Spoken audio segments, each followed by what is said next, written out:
I like worship music, but one of the things, like, I had to work through some resistance around it when it came to everyone like pedestaling Jesus. Because I was like, he's just a man. Why? No, like his greatness or whatever lives in us all. If that's the religion you grew up with or familiar with, like and that's the one that I'm the most familiar with because that's what I was shown mostly or like talked most about in my circles or my families. Uh, but it's just like the fact that everyone was like worshiping him and putting him above everyone else. And through my healing journey, I'm like, if that works for you, like I'm not knocking it. Um, you like please do what feels right for you. For me though, I did not enjoy that message because that's like, no, Jesus is Jesus is in us all. Um, and he's not someone that should be like venerated as some greatness that like we can't live up to because the gifts that he possessed are gifts that we are all capable of. And it's funny because again, spiritual, not religious. Through my own journey, I have since learned that Jesus is my ascended master. And I was like, yes, okay, well, this makes sense why I had so much like irritation and resistance towards him. Because a lot of the times when you're wherever you have the most resistance is kind of where, or often where you have the most healing that needs to be done or faced and overcome. And so for me, it had to do with uh, my relationship with who I believe Jesus to be. And now I have a relationship with him and I'm good with that relationship that I have with him, and also know that he was just a man. Like and know that we're all capable of what he did and what he's done. And there's just so much that got twisted and so much that got uh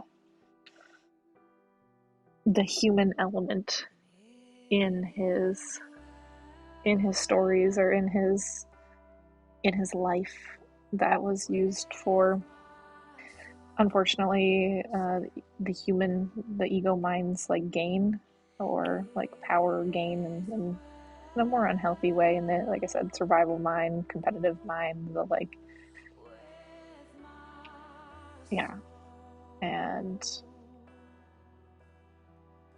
who I know him to be and what I know of source or spirits or the universal mind consciousness, however you want to say it, it's like, no, it's love based. They're love based. We're all capable of the goodness, the greatness that is shared about them. And the fear elements or the like, you need to punish yourself or repent or don't eat these things or only eat these things, like that's uh from, like I said, I'm I'm I'm going based off my own channel and my own feelings and my own uh, conversations I've had with Source, and that is that just they they're not the ones telling us. Source is not the one guiding us to only eat a certain way or repent in certain ways. It's like they don't, or yeah, they're not a punishing. They're detached. They want to help us. They want to see us like expand and grow, but they're not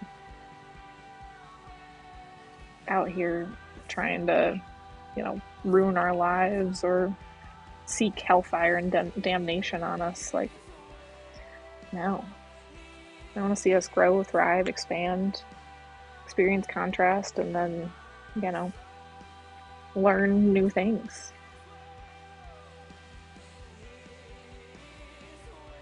So, if you're different, and if you grew up being told that, you know, you have to be a certain way, act a certain way, or, uh,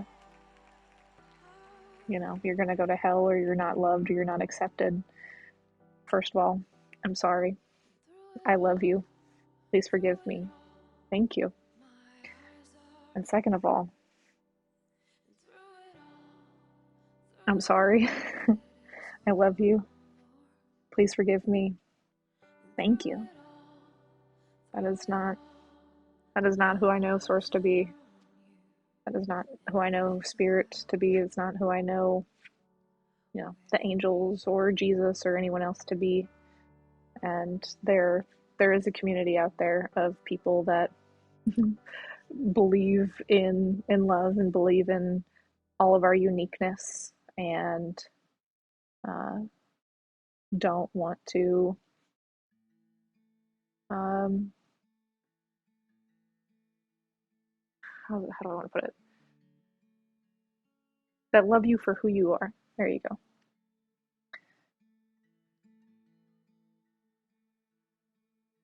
I know I'm forming my own I'm creating that in my own little sphere over here, which I say little, but I hope to grow. Because again, I think there's a lot of love out there. There's a lot of love for you here. There's a lot of love within you. There's a lot of love that you can tap into in yourself that you're so capable of. It doesn't need to come from well, it doesn't stem from outside sources. It stems from you, your connection with your higher self, and your connection with Source. And whatever that looks like, whatever entity or entities that looks like for you, nothing is right or wrong. It simply is, and you get to choose. You get to choose how you want to live, how you want to show up, how you want to worship, if at all, how you don't want to worship.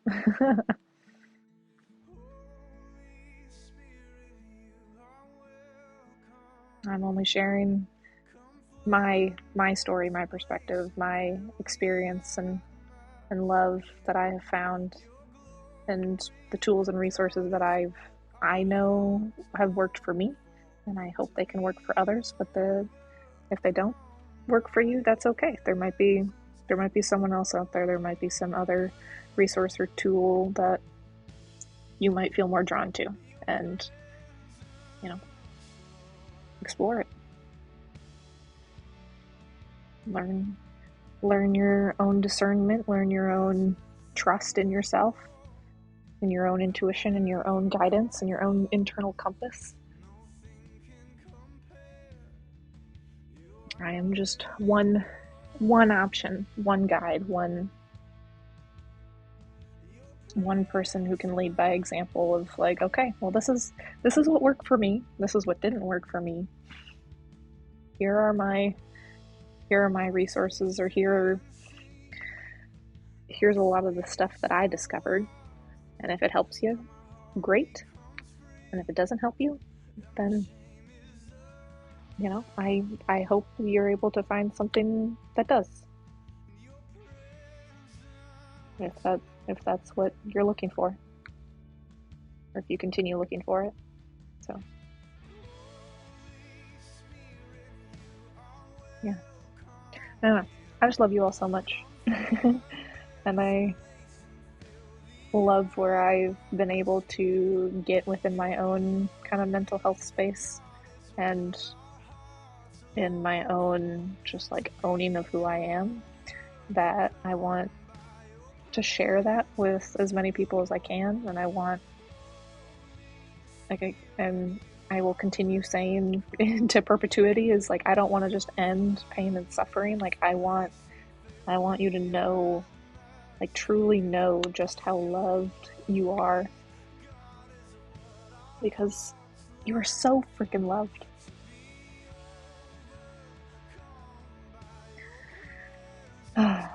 so loved. We're so loved. And not just by me, but by your higher self, by your team, your spirit team, by your ancestors, by Source themselves. And Source is not just a masculine, not just a father figure, even though that is what a lot of us have likely heard growing up. Source is both the masculine and feminine energy, both the yin and yang, both balances, both the light, both the dark. We need both. The universe wants to be in balance.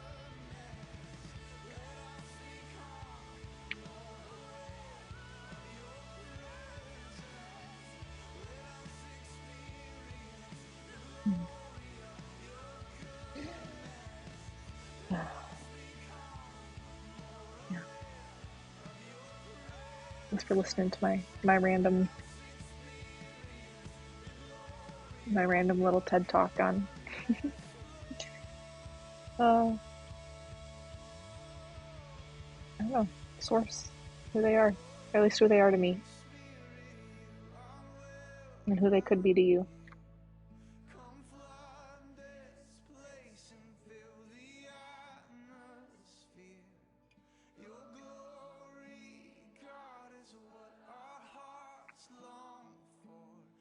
I almost want to like take back the worship music and like reclaim it, and maybe that's kind of what I'm doing in this moment of just like, no, the worship music isn't like, I love music that builds and that just so happens to mostly be worship music. There's like also what is it, alt,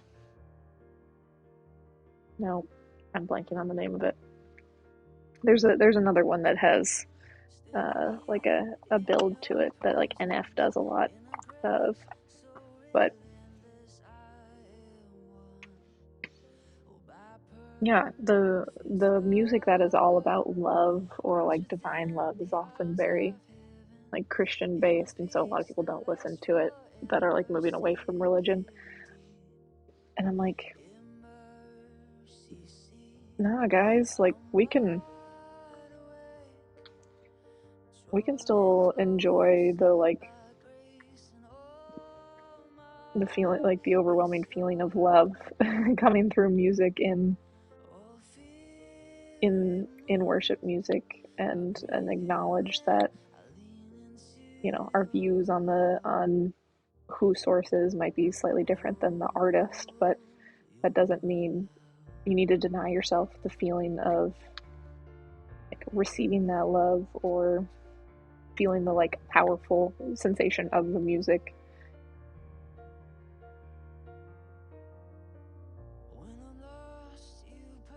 Don't deny yourself joys.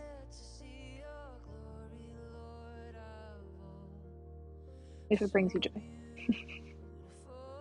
Granted, there was a period of time for me, I will say, there was definitely a period of time for me whenever I was listening to, I had to stop listening to worship music because it just, even on my own, like made me cry. But that was also just like me working through the feeling of love, like receiving love, being loved, like any song that was related to love, worship, or non-worship music. I couldn't move to it. Like I couldn't listen to it. I couldn't move to it because I love dancing too. But I would just bawl my eyes out. Now I can move to it. Now I can move through it as well. But it was just like I had some pretty deep wounds to heal as it comes to as it pertains to the topic of love. So much, so much pain and so much heartache to work through. But I did, and I believe in love. Believe in love again, or maybe I believe in it for the first time.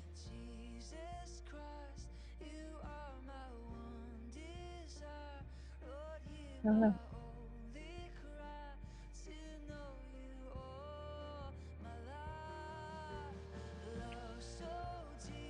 And now I'm in a place where it's like I would much rather feel the depths of love and experience the great heartaches that come from them in times of, like, I would rather love deeply than to have not loved at all,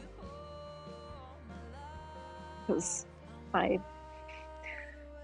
I know how to I know how to heal, I know how to grieve, and I know how to pick myself up or move through whatever it is that I'm going through, even if it sucks, even if those moments suck, even if there's a tremendous amount of grief. I'm like, no, I'd rather get to experience that than not.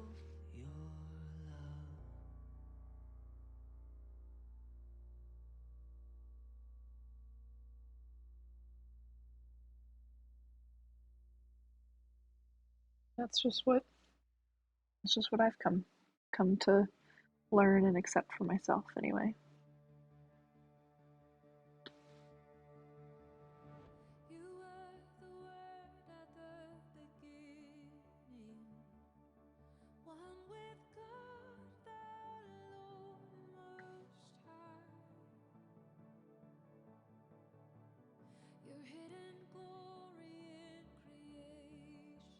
Mm. Oh, such a good song.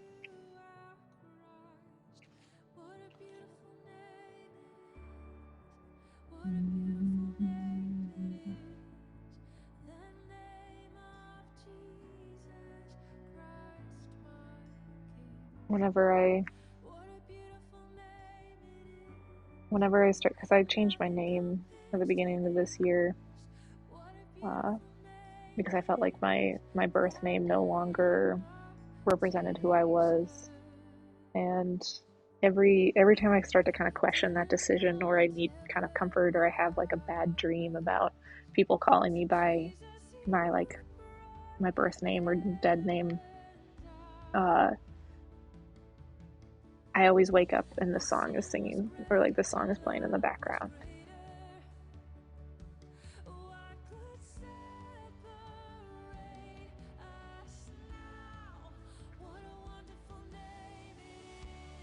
I guess I shouldn't say it's playing in the background. It's like playing in my head, which Spirit and my team likes to communicate with me via songs.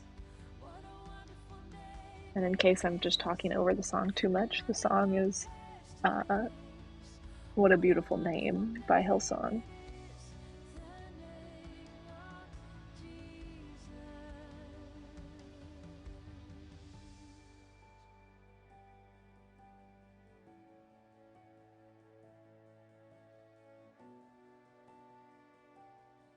Ooh, we're about to have.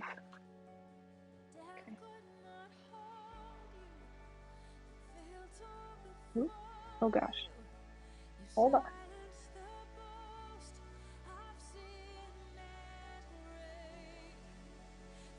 Heavens are roaring.